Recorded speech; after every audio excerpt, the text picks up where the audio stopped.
नमस्कार दोस्तों, कैसे हैं आप लोग। उम्मीद है आप सभी अच्छे होंगे। 17 तारीख राजनीतिक रूप से बहुत ज्यादा हलचल पैदा करने वाली है, क्योंकि प्रधानमंत्री नरेंद्र मोदी अपनी कुर्सी छोड़ेंगे इस दिन या फिर राहुल गांधी को जेल होगी। इस बात की चर्चा सोशल मीडिया पर तेजी से हो रही। राहुल गांधी को एक समन भेज दिया गया है और तारीख चुनी गई है 17 सितंबर। प्रधानमंत्री नरेंद्र मोदी गया में होंगे, पिंडदान कर रहे होंगे अपनी मां का।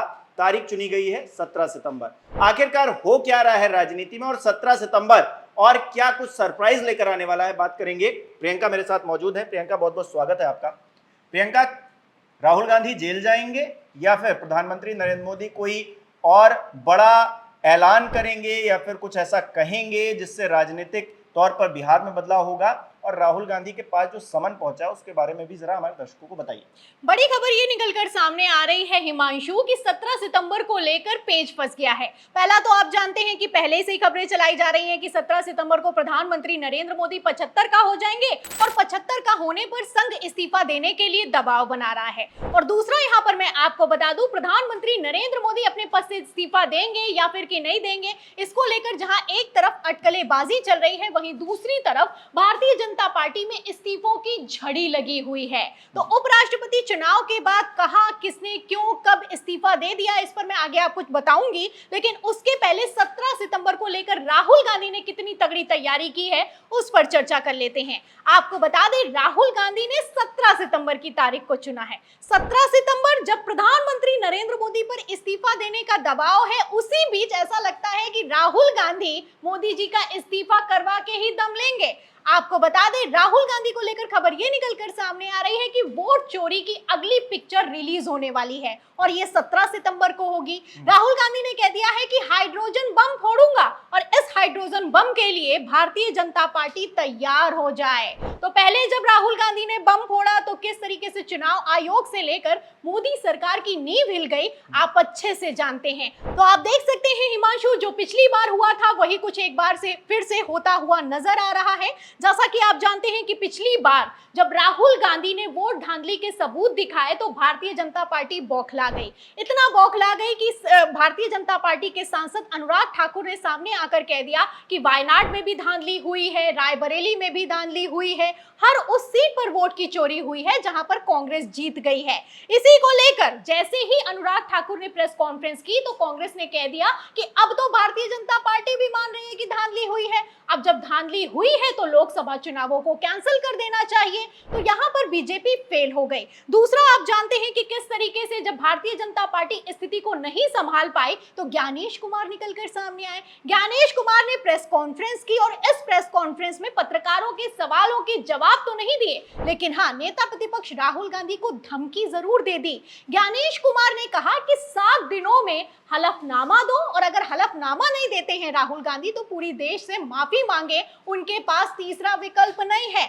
आपको बता दें हिमांशु, राहुल गांधी ने ना माफी मांगी और ना ही हलफनामा दिया और इसके बाद से अब पूरा का पूरा फोकस राहुल गांधी पर अड़ा हुआ है, क्योंकि राहुल गांधी पीछे हटने के लिए तैयार ही नहीं है। राहुल गांधी ने माफी मांगना तो दूर की बात है, हलफनामा देना तो दूर की बात है, वोट अधिकार यात्रा निकाल दी। बिहार में कैसे जन सैलाब उमड़ा सड़कों पर, आप अच्छे से जानते हैं। फिलहाल अब यहीं पर राहुल गांधी के मंच से एक वीडियो निकलकर सामने आई जो कि भारतीय जनता पार्टी के लिए संजीवनी साबित हुई। आप अच्छे से जानते हैं कि ना राहुल गांधी मंच पर मौजूद थे, ना ही तेजस्वी यादव मंच पर मौजूद थे और मोदी जी की मां को गाली दी गई। अब गाली वाला वीडियो निकलकर सामने आया तो राहुल गांधी और तेजस्वी यादव पर केस दर्ज हो गया। जब केस दर्ज हुआ तो प्रधानमंत्री नरेंद्र मोदी जैसे ही विदेश से वापस आए तो कैमरे के सामने रोने लगे, कहने लगे कि ये मेरी मां का अपमान नहीं, बिहार की जनता का अपमान है। बिहार बंद कर दिया गया। बिहार बंद हुआ, वो बिहार बंद पूरी तरीके से फेल हो गया, डबल फजीहत हुई और इस फजीहत के बाद अब आप देख सकते हैं कि एक बार फिर से राहुल गांधी को 17 सितंबर को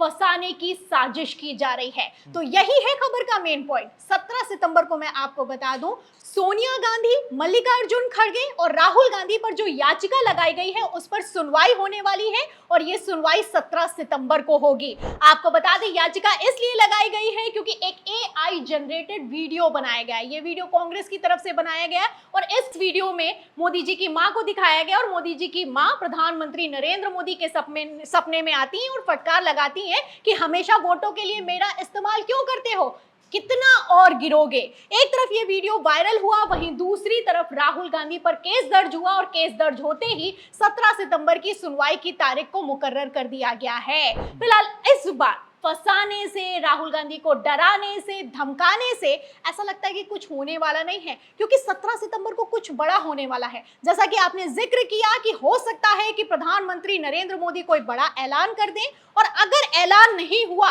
तो राहुल गांधी के साथ तो कुछ बड़ा करने की तैयारी पूरी जरूर कर ली गई है, क्योंकि राहुल गांधी इस बार वाराणसी की सीट को लेकर सबूत पेश करने वाले हैं। हिमांशु, अच्छा, ये तो होता ही है कि आप अगर आगे नहीं भाग पाए तो दूसरे की टांग खींचें, लेकिन राहुल गांधी कॉन्फिडेंट नजर आ रहे हैं। राहुल गांधी अभी रायबरेली में थे तो बीजेपी के कार्यकर्ता जिस तरह से उन पर टूट पड़े, हालांकि यूपी पुलिस ने फिर जैसा एक्शन लिया उस पर मंत्री जी खुद ही रो रहे थे। दूसरी तरफ प्रधानमंत्री नरेंद्र मोदी काशी गए तो वहां पर हमने देखा कि हाउस अरेस्ट कर लिया गया विपक्ष के नेताओं को। और इस बीच तस्वीर ये बन रही है कि बीजेपी के बहुत सारे नेताओं के द्वारा इस्तीफे दिए जा रहे हैं 17 सितंबर आने से पहले।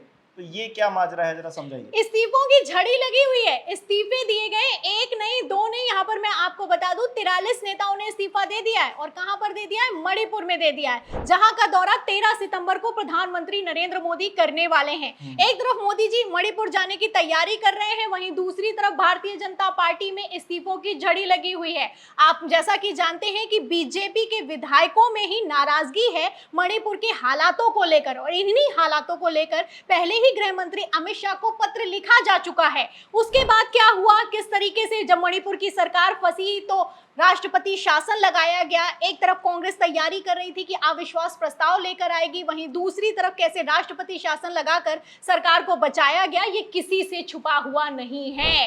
एक तरफ राष्ट्रपति शासन लगा है, उन सबके बीच अब प्रधानमंत्री नरेंद्र मोदी मणिपुर का दौरा करने वाले हैं। अब इस दौरे के दौरान क्या होगा ये देखना होगा, क्योंकि जब आप काशी जाते हैं, अपने संसदीय क्षेत्र में जाते हैं, तो विपक्षी नेताओं को हाउस अरेस्ट कर देते हैं, और मणिपुर में तो वैसे भी हालात आप सुधार नहीं पाए हैं। अब जब पहली बार, जब से आगजनी और जब से हिंसा शुरू हुई है मणिपुर में, उसके बाद पहली बार दौरा कर रहे हैं, दौरा करने के लिए तो तैयार नहीं थे।